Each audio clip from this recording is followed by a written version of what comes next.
Ini ada cerita.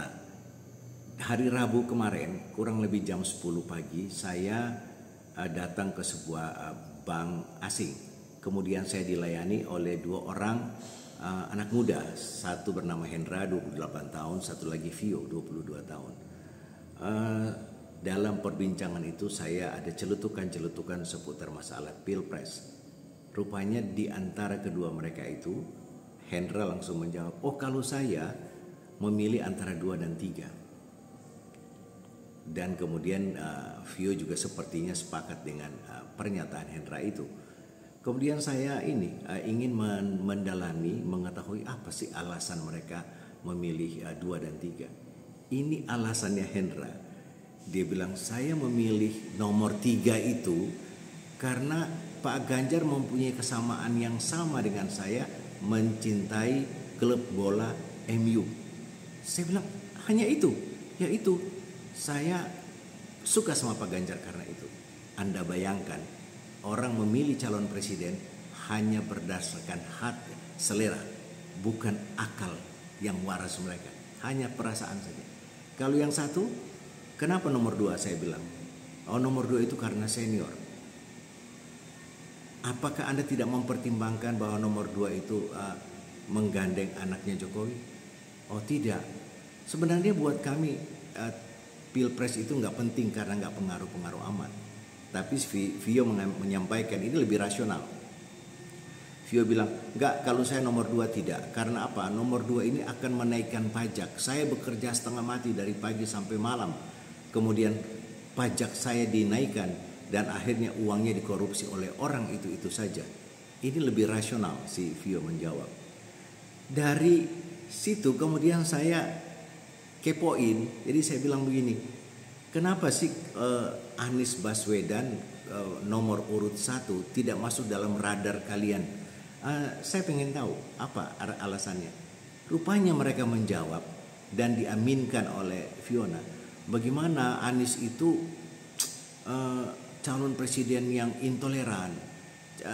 Anies itu adalah calon presiden yang radikal.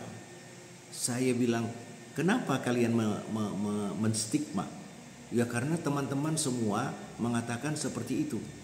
Artinya mereka mendapatkan informasi yang fitnah itu yang sengaja di-framing oleh lawan politik Anies untuk mendiskreditkan Anies.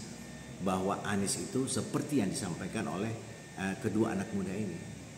Kemudian akhirnya saya bertanya, maaf Hendra dan Vio, kalian berdua ini agamanya apa? Mereka mengatakan bahwa mereka adalah agamanya Kristen. Saya bilang, dengar ya, kalau kalian beragama Kristen, kemudian Anies Baswedan mengeluarkan izin membangun gereja selama 60 bulan dia menjadi gubernur, 55 gereja atau 55 rumah ibadah non-muslim dia terbitkan. Artinya hampir setiap bulan dia mengeluarkan satu surat izin membangun rumah ibadah. Lalu kalau itu dia lakukan, bagaimana kalian mengatakan dia radikal dan intoleran? Artinya dari sini kita bisa melihat bahwa kelompok pemilih yang non-muslim itu telah terbangun sebuah framing kebencian kepada Anies atas dasar informasi hoax atau fitnah. Dan fitnah ini bertebaran dan dipercaya oleh orang-orang yang tidak menggunakan akal waras mereka. Saya mengatakan mereka tidak menggunakan akal waras mereka secara maksimal. Mestinya mereka adalah kelompok-kelompok yang terdidik secara ekonomi jauh lebih maju, bisa mengakses segala informasi. Tapi karena ada sebuah framing dan kebencian yang dibangun bahwa Anies ada intoleran dan radikal, itulah yang kemudian memblok mereka untuk tidak memasukkan Anies dalam radar pilihan politik mereka. Memang saya ingin katakan sekali lagi, dan saya sampaikan kepada kedua anak ini, kok kami nggak tahu ya? Wah kalau begitu kami akan googling. Waduh terima kasih banget.